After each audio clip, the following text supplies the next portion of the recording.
தமிழை நேசிக்கும் அனைவருக்கும் வணக்கம் நண்பா. நான் தான் உங்கள் டிஎன்பிஎஸ்சி மதிவாணன் பிஎன்பிகே டிசிஇ.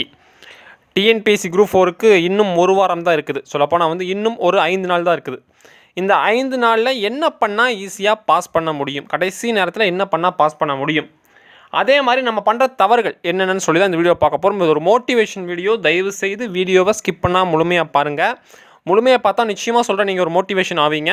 இன்னொன்று, இந்த வீடியோவை உங்கள் நண்பர்களுக்கு வாட்ஸ்அப், ஃபேஸ்புக், இன்ஸ்டாகிராம் இதன் மூலம் ஷேர் பண்ணுங்கள் யாரோ ஒருத்தவங்களுக்கு, ஏன்னா அவங்களும் பயன்பெறட்டும். இன்னொன்று மறக்காமல் இந்த வீடியோக்கு ஒரு லைக் கொடுங்க. சரி நண்பா, சரி okay. TNPSC group 4 exam September 1, இன்னும் 5 நாள் தான் இருக்குது. ஃபர்ஸ்ட் ஆஃப் ஆல் நிறைய பேத்துக்கு இருக்க கன்ஃபியூஷன் என்னன்னா பிளாக் பென் யூஸ் பண்ணவா ப்ளூ பென் யூஸ் பண்ணவா நிறைய பேருக்கு கன்ஃபியூஷனாக இருக்குது. ஓகேவா, முதல் கன்ஃபியூஷன் தான். ஏன்னா நான் பார்த்த வரைக்கும், நண்பர்கள்ட்ட கேட்ட வரைக்கும் பாதி பேர் கேட்குறதுனா பிளாக் என்ன மச்சான் யூஸ் பண்ணுறதுன்னு கேட்குறீங்க. நிச்சயமாக சொல்கிறேன், நான் ஒரே ஒரு தீர்வு தான், பிளாக் யூஸ் பண்ணுங்கள். ஓகேவா, பிளாக் தயவு செஞ்சு யூஸ் பண்ணுங்கள். ஒரு 3 பேனா, 3 பேனா எடுத்து வச்சுக்கோங்க. ஃபஸ்ட் நாளே ஒரு 3 பேனா எடுத்து வச்சுக்கோங்க. அந்த 3 பேனா நல்லா ஷேடப் பண்ணி பார்த்துக்கங்க. இந்த ஒரு வாரத்துக்குள்ளே அந்த பேனாவை நல்லா இது பண்ணி பார்த்துக்கங்க. திடீர்னு எக்ஸாம் ஹாலில் போயிட்டு என்ன ஆகும்னா, பயத்தினாலையும் சரி பதத்தினாலும் சரி, எக்ஸாம் ஹாலில் ஷேடப் பண்ணாமல் தான் ஷேடப் ஆயிடாது திடீர்னு. அப்போ வரும் பாருங்கள் அந்த பயம், ஐயோ அது நிச்சயமாக முடியாதுங்க. ஏன்னா திடீர்னு இப்போ நீங்கள் பாருங்களேன், திடீர்னு ஒரு எக்ஸாம் எழுத போகிறீங்க, திடீர்னு பெண் எழுதலை, அந்த பயம்னால் பதட்டத்தினாலே எக்ஸாமில் இருக்க எத்தனை கொஸ்டின் வரைக்கும் தப்பாக ஆன்சர் பண்ணுவோம். அதனால் அந்த பயம் வரக்கூடாது, பதட்டம் வரக்கூடாது. அதனால் தயவு செஞ்சு அதிகம் யூஸ் பண்ணுறது பிளாக் பென் யூஸ் பண்ணுங்கள். ப்ளூ பென்னை அதிக விஷயம் தவிச்சிருங்க. ஏன்னா ப்ளூ பென் யூஸ் பண்ணிங்கன்னா இந்த வேல்யூவேஷன் இருக்குல்ல, அது பண்ணும்போது கொஞ்சம் ப்ராப்ளம் இருக்கும். அதே மாதிரி அடுத்ததாக பார்த்தீங்கன்னா, அந்த ஷேடப் நிறையா பேர் பண்ணுற தவறு, இது தவறுனே சொல்லலாம். தவறு தான். என்ன தவறுனா, ஷேடப் பண்ணும்போது கரெக்டாகவே ஷேடப் பண்ண மாட்டாங்க. ஒரு பாதி விட்டுருவாங்க, அண்ட் முக்கால்வாசி விட்டுருவாங்க, ஒரு கால்வாசி விட்டுருவாங்க. அதுக்கப்புறம் ஷேடவே பண்ண மாட்டாங்க. ஷேடப் பண்ணும்போது கரெக்டாக அந்த வட்டத்துக்குள்ளே கரெக்டாக ஷேடப் பண்ணி பாருங்கள். அந்த வட்டத்துக்கு வெளியே வரக்கூடாது, வட்டத்துக்குள்ளே பாதி இருக்கவும் கூடாது. ஃபுல்லாக ஷேடப் பண்ண மாதிரி இருக்கும். அப்போ தான் அது தெளிவான விடையை எடுத்துக்க முடியும். ஏன்னா நிறைய பேர் அப்புறம் என்ன பண்ணுவாங்கன்னா, 1வது கொஸ்டினை எழுதுறீங்க. ஓகேவா, இது நான் ஏற்கனவே நிறைய இதில் சொல்லியிருக்கேன். 1வது கொஸ்டினை எழுதுறீங்க. 1வது கொஸ்டின் எழுதும்போது என்ன ஆகுதுன்னா, 1வது கொஸ்டின் இப்போ தெரியலனா அதை நீங்கள் கடைசியாக கொண்டு எழுதிக்கலாம். ஓகேவா, அதை திடீர்னு என்ன பண்ணுறாங்கன்னா, கொஸ்டின் எழுதும் போதே மார்க் பண்ணிட்டு வரீங்களா, அப்போ என்ன ஆகுதுன்னா, 3வது கொஸ்டின் ஆன்சரை 4வது போட்டிங்கன்னா, ஓகேவா, 3வது கொஸ்டினுக்கு ஆன்சர் தெரியலை, அந்த கொஸ்டினை எடுத்துட்டு 4வது கொஸ்டின் ஆன்சர் தூக்கி 3வதில் போட்டு அப்படியே 5, 6 அப்படி எழுதிட்டு வந்துட்டிங்கன்னா பார்த்தீங்கன்னா ஃபுல்லாக தப்பாயிடும். முதல்ல என்ன பண்ணுறீங்கன்னா, கொஸ்டின் பேப்பரில் ஃபுல்லாக மார்க் பண்ணுங்கள். ஒரு 50 கொஸ்டின், ஓகேவா, ஒரு 50 கொஸ்டின் கரெக்டாக மார்க் பண்ணுங்கள். மார்க் பண்ணதுக்கு அப்புறமா நீங்கள் ஷேடப் பண்ணால் கண்டிப்பாக சொல்கிறேன், கரெக்டாக ஷேடப் ஆகும். நீங்கள் டேரெக்டாக நிறைய பண்ணால் ஃபஸ்ட் கொஸ்டின் ஆன்சர் தெரியும், ஏன்னு டைப் பண்ணுறீங்க, அப்புறம் பி, அப்புறம் சி, அப்புறம் டி. இது ஒரு பெரிய மிஸ்டேக். இன்னும் நிறைய பேர் என்ன பண்ணுறாங்கன்னா, பிசின்னு மார்க் பண்ணுறீங்க. தயவு செஞ்சு அப்படி மார்க்கே பண்ணாதீங்க. ஒரு முறைக்கு 2 முறை படித்து பாருங்கள். படித்து பார்த்தா நிச்சயமாக சொல்கிறேன், அதற்கான விடை உங்களுக்கு தெரியும். நிறைய பேர் படிக்க மாட்டாங்க, அப்படியே அந்த இது மாதிரி அந்த ஏன்னா படிச்சுட்டு போகிறது. ஒரு வாக்கியது கீழ்காண்றவற்று தவறானதை கண்டுபிடின்னு கேட்டிருப்பாங்க. ஓகேவா, நம்மளால் என்ன பண்ணுவான், அதை கொஸ்டினை படிச்சிருக்க மாட்டான், மேலே அதை படிச்சிருக்க மாட்டான், அது என்ன சரியாக இருக்கோ அதை எடுத்து மார்க் பண்ணுவான். கீழ்கண்ட கூற்றுகளில் சரியான தவறானதுன்னு கேட்குறாங்க. அதே மாதிரி பொருந்தாத சொல்லை தேர்ந்தெடுக்க, பொருத்தமான சொல்லை தேர்ந்தெடுக்க, இது மாதிரி கேள்விகளை ஒரு முறைக்கு 2 முறை கொஞ்சம் அந்த டைம் நல்லா படிச்சுங்க. ஏன்னா அந்த டைமில் நம்ம மனசுக்கு என்ன ஒரு பயம் பதட்டம் இருக்கும். ஏன்னா ஒரு 3 மணி நேரம் தேர்வு தான் இந்த தேர்வு. இந்த தேர்வில் இந்த 3 மணி நேரத்தில் உங்களுக்கு ஏற்படுற பயம் பதட்டம் தான் உங்களை வெற்றியை அழிக்குது. சரி நண்பா, அதனால் அந்த 3 மணி நேரத்துக்குள்ளே அந்த பயம் பதட்டத்தை வராமல் இருக்கணும். அதனால் ஒவ்வொரு கேள்வியும் ஒரு முறைக்கு 2 முறை நன்றாக வாசித்து அதுக்கப்புறம் அதை ஷேடப் பண்ணுங்கள். ஓகேவா, அதே மாதிரி போன உடனே என்ன பண்ணுறீங்க, இப்போ 1வது கொஸ்டின் படிக்கிறோம், 1வது கொஸ்டின் படித்து ஷேடப் பண்ணாதீங்க. அதை தயவு செஞ்சு அவாய்ட் பண்ணிடுங்க. அதெல்லாம் எப்போனா, இந்த ஒரு வாரம் நீங்கள் ப்ராக்டிஸ் எடுக்கணும். இந்த ஒரு வாரம் டெய்லியும் டெஸ்ட்டு போட்டிங்கன்னா இது நிச்சயமாக உங்களுக்கு ப்ராக்டிஸ் ஆகிடும். எக்ஸாம் ஹாலில் போனால் தெளிவாக இருக்கலாம். ஓகேவா, அடுத்ததாக பார்த்தீங்கன்னா நிறைய பேருக்கு என்ன பதட்டம், ஆஹா என்ன பண்ணுறதுனே தெரியலையாடா, இனி ஒரு வாரம் தான் இருக்குது, இவ்வளோ படிக்கணுமா? அதெல்லாம் கிடையவே கிடையாது. இது வரைக்கும் படித்தது மட்டும் போதும், இனிமேல் புதுசாக எதுவும் படிக்காதீங்க. சார் நான் இது பாதி தான் சார் படிச்சிருக்கேன், இனி படிக்கணுமா கேட்டால் வேண்டாம், விட்டுருங்க. படித்தது வரைக்கும் போதும், படித்தது வரைக்கும் ரிவிஷன் பண்ணுங்கள். குறிப்பாக சொல்லப்போனால் தமிழ் பொறுத்த வரைக்கும் 100 மதிப்பெண் தான். ஓகேவா, 100 கேள்விகள், மதிப்பெண் 100 கேள்விகள் தான். அந்த 100 கேள்விகளில் நீங்கள் பழைய புக் படிச்சிருக்கீங்களோ புது புக் படிச்சிருக்கீங்களோ அது 2வது பட்சம். இப்போல்லாம் அதெல்லாம் யோசிக்க வேண்டிய அவசியமே கிடையாது. அதில் நீங்கள் ரிவிஷன் பண்ணணும். தமிழை நல்லா ஃபுல்லாக ரிவிஷன் பண்ணுங்கள். டெய்லியும் இன்றைக்கி வந்து ஒரு நாளைக்கு வந்து ஞாயிற்றுக்கிழமை, அப்புறம் திங்கள், செவ்வாய் 3 நாள் இருக்குது. 3 நாளில் 6th 7th 8th 9th 10th இந்த 5 புத்தகத்தையும் முடிங்க, ரிவிஷன் பண்ணி முடிங்க. மிஞ்சி போனால் புதன்கிழமையும் எடுத்துக்கங்க. ஓகேவா? அது ஃபுல்லாக தமிழ் ஃபுல்லாக ரிவிஷன் பண்ணுங்கள் இந்த 4 நாள். ஓகேவா? ஃபுல்லாக ரிவிஷன் பண்ணாலே ஆல்மோஸ்ட் கவர் ஆகிடும். அதே மாதிரி டெய்லி 2 டெஸ்ட்டு போடுங்க. 2 டெஸ்ட்டு போடுங்கன்னு சொல்லும்போது நிறையா இன்றைக்கி வந்து சென்டர்ஸ் வந்து இலவசமான மார்க் டெஸ்ட் வச்சுட்ருக்காங்க. குறிப்பாக சொல்லப்போனால் வந்து கிங் மேக்கர்ஸ் ஐஎஸ் அகாடமி, அதுக்கப்புறம் Shanmuga IAS academy, Radian, Tenkasi Aakash IAS academy, எல்லாத்துக்கும் சங்கர் ஐஎஸ் அகாடமி எல்லாத்துக்கும் முதல்ல வந்து நம்ம டிஎன்பிஎஸ்சி மதிவான் பிஎம்கே டிசி சார்பாக வாழ்த்துக்களை சொல்லிக்கலாம். ஏன்னா வந்து இது மாதிரி ஒரு ஃப்ரீ டெஸ்ட் வந்து கண்டக்ட் பண்ணுறது நிச்சயமாக வரவேற்கத்தக்கது. நிச்சயமாக அதை மேற்கொண்டு இது வந்து நல்லா பண்ணணும். அது ஒன்று தான். ஏன்னா வந்து முடிஞ்ச வரைக்கும் வாரம் கூட மார்க் டெஸ்ட் வைக்கலாம். அது மாதிரி பண்ணாங்கன்னா ரொம்ப நல்லாயிருக்கும், சிறப்பாக இருக்கும். ஏன்னா வந்து இதன் மூலம் நிறையா மாணவர்கள் பயன்படுறாங்க. இன்னொன்று அவங்க செய்கிற தவறுகள் வந்து அவங்களுக்கு தெரியுது. இப்போ வந்து நிறைய பேர் சொல்கிறாங்க. ஒருத்தர் வந்து என்கிட்ட சொன்னார், சார் இது மாதிரி டெஸ்ட் வச்சாங்க, நான் போனதில் வந்து இந்த கொஷின் தப்பாக பண்ணிட்டேன், இது மாதிரி கொஷின் வந்து நான் வந்து இனிமேல் பண்ண மாட்டேன், குரூப் 4 எக்ஸாம் பண்ண மாட்டேன், அந்த தவறு வந்து திருத்திக்கிறான். அது மாதிரி நிறைய பேர் டெஸ்ட் போட்டு நிறைய பேர் பண்ணுறாங்க. நிச்சயமாக அவங்க எல்லாத்துக்கும் வாழ்த்துக்களை இங்கே முன்கூட்டி நான் சொல்லிக்கிறேன். இன்னொன்று வந்து கிருஷ்ணன் சார் வந்து யூடியூப் சேனல் நடத்திட்டு இருக்காரு. அவருக்கும் முதற்கும் வாழ்த்துக்கள். ஏன்னா வந்து அவரும் நிறைய டெஸ்ட்டு போட்டுருக்காரு. ஏன்னா அந்த டெஸ்ட்டெல்லாம் வந்து நிச்சயமாக ரொம்ப பயனுள்ளதாக இருக்கும். அதனால் வந்து இந்த வாரம் முழுக்க ஃபுல்லாக 2 டெஸ்ட்டு போடுங்க, ரிவிஷன் பண்ணுங்கள். புதுசாக தயவு செஞ்சு எதையும் படிக்காதீங்க. புதுசாக படிச்சிங்கன்னா கண்டிப்பாக சொல்கிறேன் உங்களுக்கு வேலை கிடைக்காது. அந்த தவறை வந்து தயவு செஞ்சு பண்ணாதீங்க.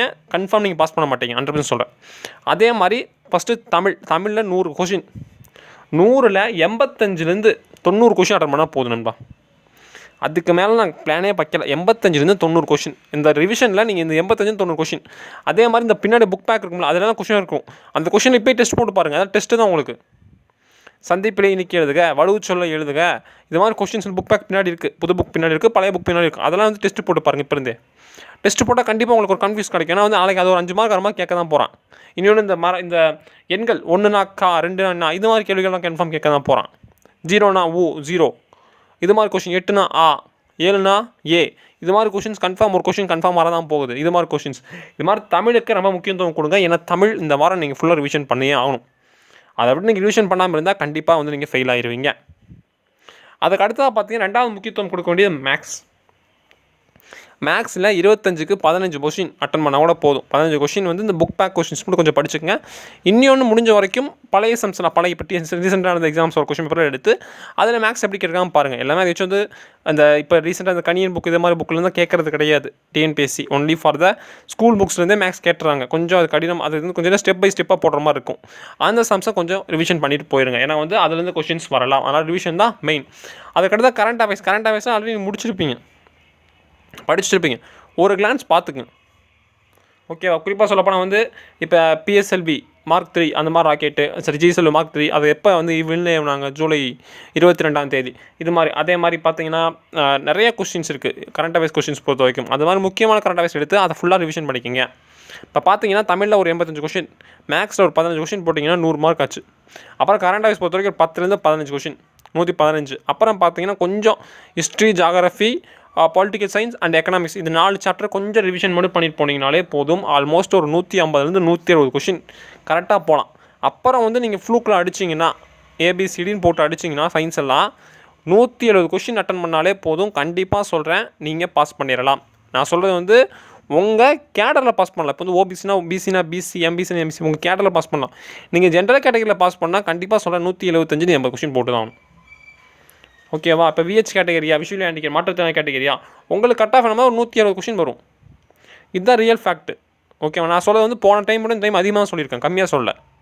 ஏன் கம்மியாக சொல்லலைன்னா அதிகமாக நம்ம ஆம்பிஷன் வச்சா தான் கம்மியானது கிடைக்கும். நீங்கள் வந்து குரூப் 1க்கு சேர்ந்த மாதிரி படிச்சிங்கன்னா குரூப் 2A மாதிரி படிச்சிங்கன்னா குரூப் 4 உங்களுக்கு ஈஸியாக கிடச்சிரும். நீங்கள் வந்து குரூப் 4க்குன்னு நினச்சி படிச்சிங்கன்னா கண்டிப்பாக சொல்கிறேன் உங்களுக்கு இன்னும் கீழே தான் கிடைக்கும். எப்பொழுது உயர்ந்த எண்ணங்கள் இருக்கிறதோ அங்கே தான் வெற்றிகள் அதிகமாக கிடைக்கும். ஓகேவாப்பா? இதை வந்து கொஞ்சம் நல்லா பார்த்துக்குங்க. இன்னொன்று தயவு செஞ்சு நான் இன்னொன்று சொல்கிறேன், மனசை மட்டும் உடஞ்சிடாதீங்க. மனசை விட்டு எப்போதுமே விலகி இருந்துடாதீங்க. ஏன்னா வந்து மனசு விலகிச்சுன்னா நிச்சயமாக உங்களுக்கு அந்த தோல்விக்கு வந்து பயம் வந்துடும். மனசை விட்டு எப்போதுமே விலகாதீங்க. நல்லா சாப்பிடுங்க, முதல்ல நல்லா தூங்குங்க. டெய்லியும் வந்து நைட்டு 10-11 மணிக்கு படிப்பீங்க, 11 மணிக்கு படிங்க, இல்லை 12 மணிக்கு கூட படிக்கலாம். 12 மணிக்கு படுத்தீங்கன்னா அதுக்கப்புறம் காலையில் ஒரு 4-5 மணிக்கு எழுந்திரிங்க. திரும்பியும் படிங்க, ஒரு 8 மணி படிங்க, அப்புறம் கொஞ்சம் பிரேக்கு, அப்புறம் கொஞ்சம் பிரேக் விட்டு படிங்க, மதியானம் கொஞ்சம் தூங்குங்க, அப்புறம் பிரேக் விடுங்க படிங்க. அந்த பிரேக் விட்டு படிங்க. ஃபுல்லாக படித்து அதிலேயே ஃபுல்லாக மூழ்கிடாதீங்க. அதுவும் கொஞ்சம் டார்ச்சர் ஆயிரும். ஓகேவா? அந்த பிரேக் அவுட் உங்களுக்கு கொஞ்சம் ஒரு தண்ணி எடுத்துக்கங்க, தண்ணி குடிச்சுக்கங்க, அடிக்கடி தண்ணி குடிச்சுக்கங்க. கொஞ்சம் உடம்புக்கு ஏற்ற மாதிரி ஃபுட்டு சாப்பிடுங்க. இந்த காய்ச்சல், ஏன்னா வந்து இப்போலாம் வந்து மழைக்காலங்கள்லாம் வர ஆரம்பிச்சிருச்சு, காய்ச்சல்லாம் வரலாம், அதே மாதிரி நோய்கள்லாம் வரலாம். அதெல்லாம் வந்து ஃபுட்டெல்லாம் வந்து கொஞ்சம் ஆரோக்கியமாக எடுத்துக்கங்க. உங்கள் அம்மாட்ட கேளுங்க, ஆரோக்கியமான ஃபுட்ஸ்லாம் இருக்குது. ஓகேவா? நம்ம மூலிகை மருத்துவம், நம்ம தமிழர் பண்பாடு மருத்துவங்களே நிறையா இருக்குது. அதெல்லாம் எடுத்து சாப்பிட்டாலே போதும். அதுக்குன்னு வந்து அதிகமாக சாப்பிடாதீங்க.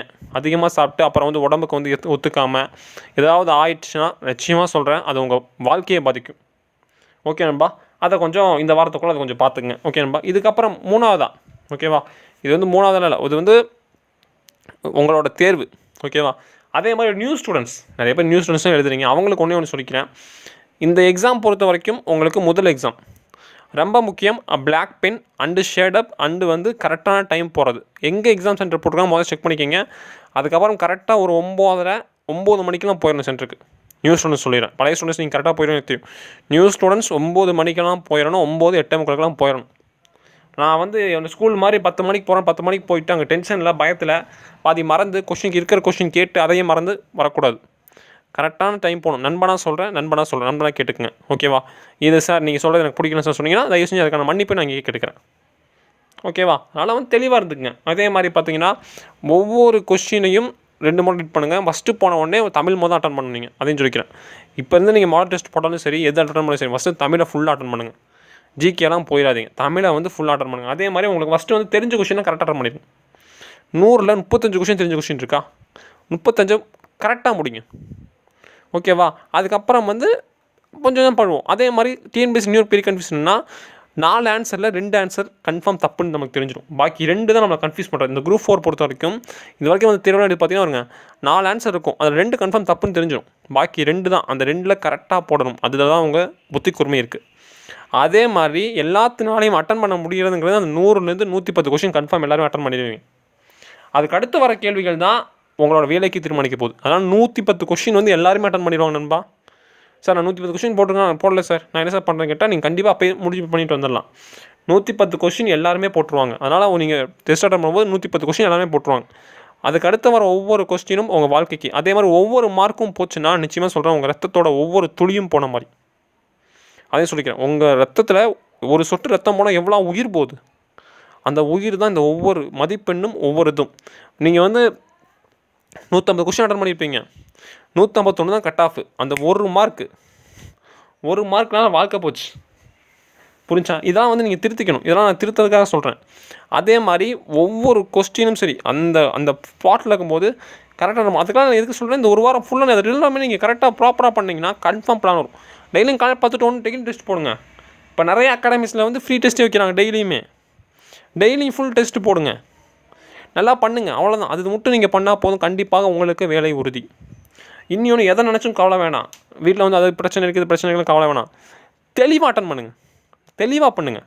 ஓகேவா? அந்த 2 ஆப்ஷன்ஸ் வந்து வருதுன்னா 2 ஆப்ஷன்ஸில் எதுன்னு கரெக்டாக நல்லா ரீட் பண்ணி நல்லா ஒரு அண்டர்ஸ்டாண்ட் பண்ணிவிட்டு அதுக்கப்புறம் அதுக்கான ஆன்சரை போட்டிங்கன்னா கன்ஃபார்ம் சொல்கிறேன் நீங்கள் பாஸ் பண்ணிடலாம்.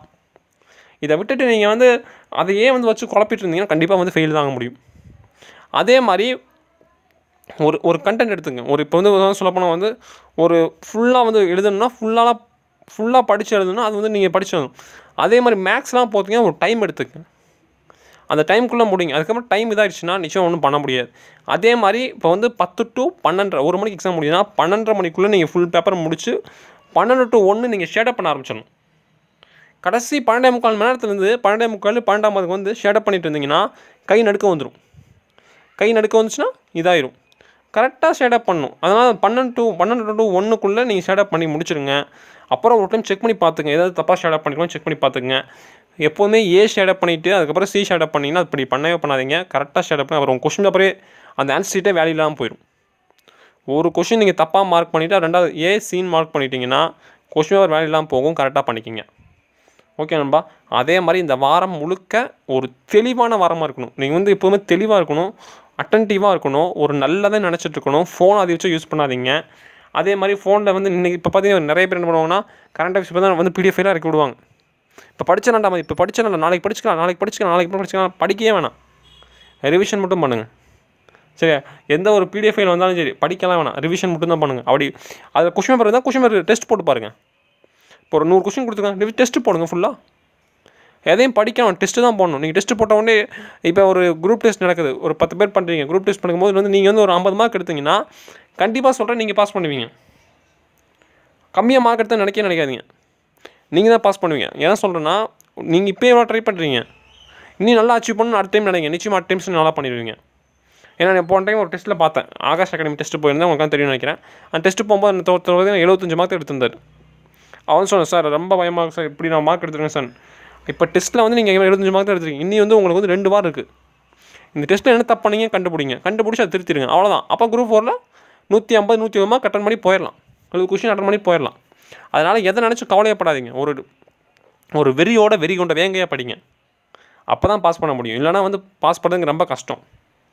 அதே மாதிரி டைம் லெட்டு, அந்த 3 மணி நேரம் டைம் வந்து எப்படி கரெக்டாக பண்ணணும்னு பார்த்துங்க. இப்போ ஃபஸ்ட்டு ஒரு 1.5 மணி நேரம் தமிழ்னா 1.5 மணி நேரம் ஃபுல்லாக தமிழுக்கு தான் ஃபுல்லாக ஒதுக்கணும். அதுக்கடுத்த ஒரு அரை மணி நேரம் மேக்ஸுக்கு, அதுக்கடுத்த ஒரு அரை மணி நேரத்துக்கு 3/4 மணி நேரம் வந்து இதுக்கு எடுத்துவேன். அதுக்கப்புறம் 1/4 மணி நேரத்துக்குள்ளே நான் சேட்டப் பண்ணி முடிச்சிடுவேன். அந்த பிளான் படி பண்ணுங்கள். அதே மாதிரி நிறைய பேருக்கு வந்து இப்போ டைமில் கைகாலெலாம் வேர்க்கும், உடம்பெல்லாம் வேர்க்கும். அதெல்லாம் வந்து தயவுசெய்து கர்ச்சீஃப்லாம் யூஸ் பண்ணுங்கள். ஃபுல் ஃப்ரிட்ஜாக போங்க, பயப்படாதீங்க. ரெகுலராக இருக்க மாதிரி இருங்க, சாதாரணமாக இருக்க மாதிரி இருங்க. ஃபோட்டோ ஒன்று எடுத்துக்கங்க, ஆல் டிக்கெட் எடுத்துக்கங்க, அதே மாதிரி ஆதார் கார்டு ஜெராக்ஸோ எடுத்துக்கங்க. அது 3 எடுத்துக்கங்க, ஆதார் கார்டு ஒரிஜினல் எடுத்துக்கங்க. இதெல்லாம் எடுத்துகிட்டு போனால் தான் ஆள்குள்ளே சில வந்து திடீர்னு கண்டிஷன்ஸ் யாராவது போட்டாங்கன்னா பயப்படும். அதே மாதிரி இண்டிவிஜுவலாக வருவாங்க, ஒருத்தர் திடீர்னு வந்து வாட்ச் பண்ணுவார். அதெல்லாம் நினச்சி பயப்படாதீங்க. பயப்பட்டா நிச்சயமாக ஃபெயில் ஆயிடுவோம். ஓகேவா? இந்த வாட்ஸ்அப் குரூப் டெஸ்ட் போடுறவங்க தயவு செஞ்சு வாட்ஸ்அப் குரூப் டெஸ்ட் போட நல்லது தான். கரெக்டாக டெஸ்ட் போட்டால் ஓகே, தேவையில்லாத வசதியாக பேச வேணாம். ஓகேவா? அதே மாதிரி ஒரு 4 பேர் சேர்த்துக்குங்க, டெஸ்ட்டு போடுங்க, அதை அனலைஸ் பண்ணி வேணால் பாருங்கள். இது மாதிரி அனலைஸ் பண்ணி பார்த்து பாஸ் பண்ணலாம்பா. சரியா?